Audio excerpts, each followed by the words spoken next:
everybody, welcome back to a new episode of the Daily Objective. We've got a lot to talk about today. I am Rucka, of course, and we have a man who, when people talk about the history of philosophy, you know what they say?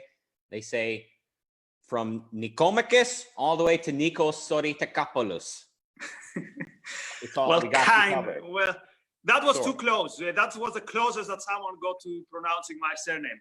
Thanks, Rucka. So just to say to our audience that yesterday we had some technical problems. So today we're trying a completely new setup. So if you see maybe another box or two in your screen, it will be because we're trying hard to make sure that the show runs smoothly. And also just to let you know that next week we're going to have some very nice surprises when it comes to our guest. But before next week, we have another Freedom Friday, which is our theme every Friday. We discuss things around freedom, around the liberty movement. And today there's a topic which is about the suggested, the hypothetical pipeline between libertarianism and the alt-right. And before we begin, let me say, I objected to the use of the term alt-right, but the Lord Emperor, who is running the show behind the scenes, had his way.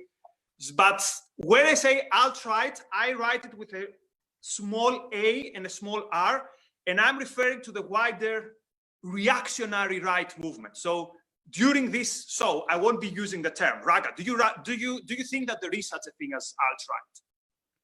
Yeah, I think it falls, like all concepts, it falls within a certain range. And this is a concept which is a little bit blurrier than many. And that's part of their whole spiel. That's part of their whole shtick.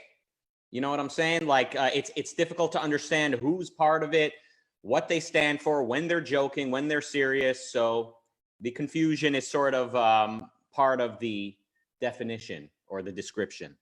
Yeah, and the second thing I want to clarify from the beginning is that the vast majority of people who would identify themselves as being in the libertarian movement did not go in the pipeline that led to the reactionary right. But there have been many discussions about whether there is something in the libertarian ideas that make them susceptible to people going down the line to reaction. And the reason is because many people who today are at the core of what we would call the alternative right, again, not with capital A, people like, for example, Curtis Yarvin, or people like Molyneux, people like Paul Gottfried, who is supposedly the godfather of the term today, together with Spencer, and Spencer himself supposedly had some flirting with the wider Ron Paul movement around 2008. So these critics say, wait a minute, so there's something here. We see many of the key figures having something to do with the libertarian movement. And to play devil's advocate, I would also say that one of the most important influences in what we would call the alternative right has been paleoconservatism. And paleoconservatism is also something that has the footprints of libertarianism all over it, with people such as, going back to Murray Rothbard himself, with people around the Lew Rockwell team supporting Pat Buchanan or being sympathetic to Pat Buchanan in '92, because Buchanan is also one of the godfathers, of the intellectual godfathers of paleoconservatism, and which was, in a way, a step towards what is now the reactionary or the alternative right. And so there is something there. So what do you think is the thing that makes these two milieus, although again, we're not talking about everyone in them, but there is some sort of kind of falling the one close to each other. What's that? There's many ways to approach this question and how the two sort of philosophies correlate and how one might lead into the other. I think the sort of level 10 objectivist answer might be that because libertarians never had a full philosophy, they had many chinks in their armor. They were always susceptible to being penetrated by mysticism, collectivism, altruism. A lot of them always approached liberty from, not all, but some, maybe many, approach liberty still from the standpoint of an authoritarian, saying that the free range model sort of works best, but they still see it as a favor that they're granting their fellow man, as opposed to the objectivist philosophy, which obviously begins with fundamentals and finally reaches the stage of rights within a, and their social context. That's the sort of explicitly objectivist response. But the more sort of layman answer I can give you is, the more complicated things get in the world, the more difficult it becomes to persuade people that liberty and individualism is the way out. And there's so many different areas where this is the case, whether it relates to terrorism, whether it relates to immigration and how that intersects with other issues in politics and culture. Economics, of course, the more we see bank bailouts and crashes and all these things, the harder it becomes to convince people that capitalism, that lack of capitalism got us into this mess. And the more we see the left go crazy, and the more it sort of appears that individualism has run amok, and that we need to think more about the family, more about the community, more about order as opposed to liberty. And the more we see big business paying lip service to social justice, the more it seems like, yeah, capitalism is sort of related to this sort of type of individualism, in quotes, that we see the social justice left speaking of. So it becomes very difficult to tell people, no, it was the lack of individualism that got us here. It was the lack of reason. It was a misunderstanding of liberty, and we need to actually discover morality, discover individualism and reason, rather than abandoning it now. What you said about, just to highlight that my agreement on what you said about liberty. So there used to be a video on YouTube, which was kind of the introduction to the alt-right channel. Of course, most of the alt-right material cannot be found anymore, but I had kept notes because I found it very interesting. And in that video, Richard Spencer mentions that freedom, or I'm not quoting 100%, but something like freedom is another place you can go shopping. And this shows exactly what is their view of what you said, individualism and freedom. They confuse individualism with this like person without agency, with this person who is all about, his whole life is about doing what everyone else is doing in terms of consuming or whatever. But I think there's another issue that allowed the alt-right to get a lot of people from around the libertarian movement. And it is that the libertarian is not an overall philosophy. There are some libertarians who have more of a coherent view, but most of them focus on economics. And even their philosophy, for example, there is a way where you could say praxeology is morally neutral. And actually, not there is a way, they actually claim that. They say, for example, that praxeology is about human action. We see what people do. Now, this creates a vacuum. This creates a vacuum where you're still in need of some values to inspire you. And we know that people want a vision of life. So there comes the reactionaries, and particularly some new entries in what I would call the aesthetic reactionary right. And I'm referring to people like the Bronze Age pervert, which is, we're going to have a whole episode about this phenomenon, which is this reactionary idea combined with an aesthetic vision, the aesthetic vision of the fighter, the aesthetic vision of virality, of masculinity, and all that stuff. So suddenly these people say, you know what? Actually, economics don't matter that much. This individual says, okay, that's good, but that's now the big thing. The big thing is these values, is this spirit. And then it's very easy. To say, well, since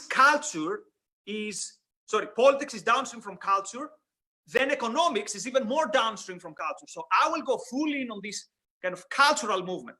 And here is the key issue for me: the prevalence of the culture wars.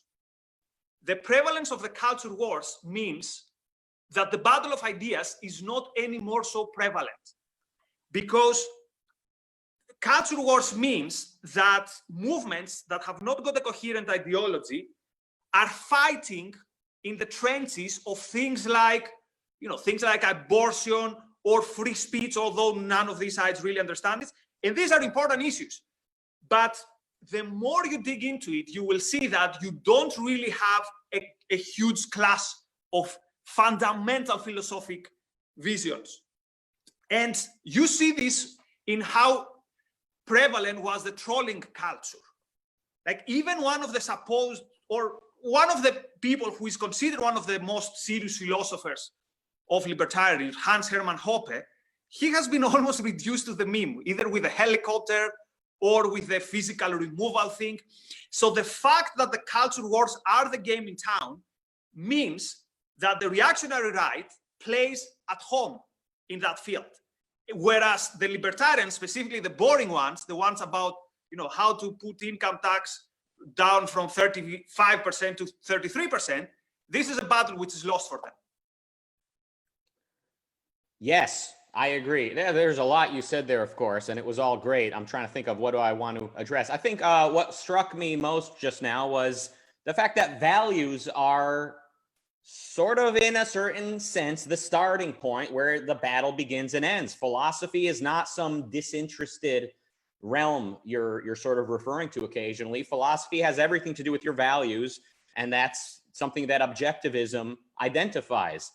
This is why art is indispensable. This is why at the end of Leonard Peikoff's legendary podcast, he would always say, if you're new to this, I would suggest starting with Ayn Rand's two most important novels, The Fountainhead and Atlas Shrugged. If we are just going to be economists, and now I'm no longer quoting Peikoff, if we're going to be just economists or just argue about, technical politics, where's the inspiration in that? And it's so easy to sort of change your mind after the fact. To name one sort of libertarian who became, I don't know, alt-right or whatever you would call her, Lauren Southern. What a success story. She grew up in leftist Canada. She heard Dennis Prager, according to her. She heard him. That kind of got her to rethink leftism, and she became sort of more libertarian, ended up nowhere positive, in my opinion. And I remember during the course of this journey, she tweeted out something like, libertarianism would be nice, but we need something more than, I'm obviously paraphrasing off foggy memory, but we need something more. We need something more. Like, I think she was referring to sort of national identity, heritage. Look at these things we take for granted. Like, this is me now talking, like holidays, geography, stuff that sort of does tie us together. And I think she was saying, well, we need to hold on to that. Now, it is true that these memes in the culture, these holidays, these times and places, they are sort of a common reference point that a community can sort of enjoy together. But more fundamental to that are the values of the individual. And that is incompatible with hard nationalism. That is incompatible with, and what I mean is elevating the nation above the individual. So ultimately, we need to ask, what happens when the individual is at odds with the interests of the community, with the so-called interests of the nation? That's where politics should side with the individual. And the only way people are ever going to stick to that conviction is if they have a very first-handed attachment to values. And there's man as a heroic being, as Rand depicts him. And for decades, libertarians have brushed aside objectivism's emphasis on man as a heroic being, on the art, on romantic realism, and said, oh, who cares? Like, capitalism works. We know that. Let's just make the economic argument. Let's just, let's appeal to people's subjective preferences and just tell them, yeah, you can run free. You can run free. At the end of the day, even the most hedonistic people are not driven by pure whim. They do have some sort of moral compass that they refer to. They do have a philosophy. Philosophy is inescapable. And when the dust settles, even the most rabid of whim worshipers are going to follow the lead of what they believe to be moral, what they believe to be somewhat orderly, and what inspires them. So there's my answer to what you just said. Well, I'll go and do a bit of white knighting here. I don't think that Lauren Southern, she went to a conservative route, but I don't think I would use the term alt-right, specifically the way the term was weaponized by the mainstream media to attack even people like, I wouldn't be surprised if at some point, even we objectivists would be considered, quotes, alt-right. But here's the thing, though. The problem is that, so there was, for example, this very famous Hans Hermann Hoppe talk in his Freedom of Property and Freedom Society, where he said how to evaluate the alt-right. And it's like, the alt-right is good in this and this and this. The alt-right is bad in economics, and therefore overall the alt-right is bad. Now, to be fair, in the last years, he has more kind of disassociated himself, but you would see, for example, him inviting race realists in his group. And the issue here is that, again, when your starting point is economics, and when your starting point is this essentialist view that different groups, some groups are ready for freedom, some groups are not ready for freedom, then this is, in my opinion, the seed of everything bad. So I would not, although I would say I kind of understand why some people find an appeal in this movement, the good thing is that objectivism in a way is safe from this, from going down to this route. And here's why. Because this vision, this heroic vision, does not have to be found, I don't know, in battle or in our ancestors or whatever. The effort of, let's say, someone like Hank Rearden to achieve his values is something heroic. It is the equivalent of the guy in armor.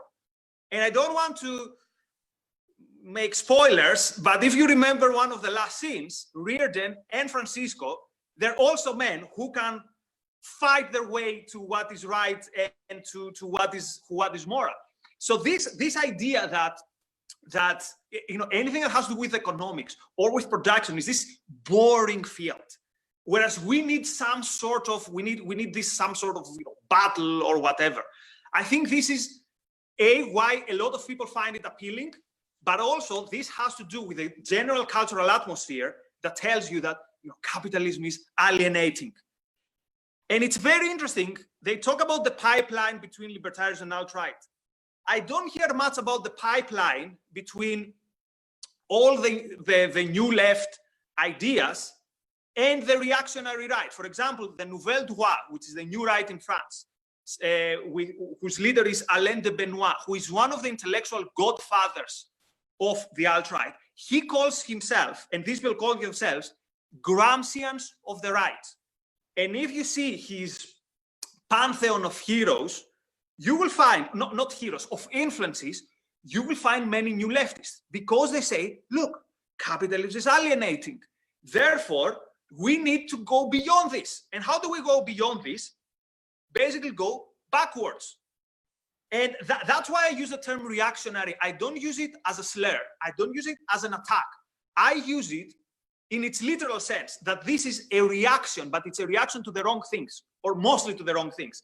It's a reaction to the idea of enlightenment that says that what we all have in common is our mind. It's a reaction to the idea that by production, the world is going to become a better place, or can become a better place. And again, this is something you find both in the right and in the left. They don't believe in progress anymore. They see human beings as mouths to be fed, not as arms that are going to do the work and create a better place. So the way to fight reactionary ideas, in my opinion, is not to censor them, is not to make the videos disappear. You listen to them for some minutes, you realize why they are wrong. So we need to attack these ideas to their roots. And this doesn't mean to say, oh, you know, you're all Nazis. This is not going to convince. The way to convince is also to provide an alternative, beautiful, and heroic view of what life could be and what life should be. And I'll let you to give us a final thought so that we have a beautiful weekend and something to get inspired by. Yeah, I mean, I want to point out, so like the anti-war minded people, a lot of them they reject like the conservatives of a few years ago. They say, oh, those guys are warmongers. They don't understand that George W. Bush had a crazy Christian approach to war that hurt more Americans than defended Americans. So they're turned off by like a certain type of conservative, and they were drawn to this other type of right, the alternative right, so to speak, which is supposed to be socially liberal but fiscally conservative. And then after a few years, it flipped to becoming fiscally liberal, as in socialist, but more authoritarian in the social realm. There is a superficial movements are going to be easily swayed and easily changed. You are correct that objectivism is impenetrable by all of these basic B-word philosophies because we go much deeper and more fundamental, but it's important for us to remember this, not to become stewards of the mainstream academia, not to become biological determinists, not to learn our science from people like Brett Weinstein and Jonathan Haidt. We need to emphasize where we differ from everyone else, which is which should be done in a friendly and peaceful tone. And I agree, no need to call anybody Nazis unless they're Nazis. We need to understand where they're coming from fundamentally and contrast ourselves with them. You mentioned objectivism. Does any objectivist center that would be worth supporting comes to mind? What do you mean? Oh, the Ayn. Well, I've heard of this place. All right, it's confusing because they've got this Greek guy, but they're actually called Objectivist Center UK. So if you accidentally sent some money to Objectivist Center Greece, get a refund and send it to Objectivist Center UK, right care of Nikos Rucka. Well, no, actually it would be the Lord Emperor who is running the thing. And go to Ayn Rand Center UK, help Razi and the team in what they're doing because they're doing a great job. Rucka, give us the parting words. Everybody have a fantastic weekend. And remember, the alt-right is not the answer. Thank you very much. All the best.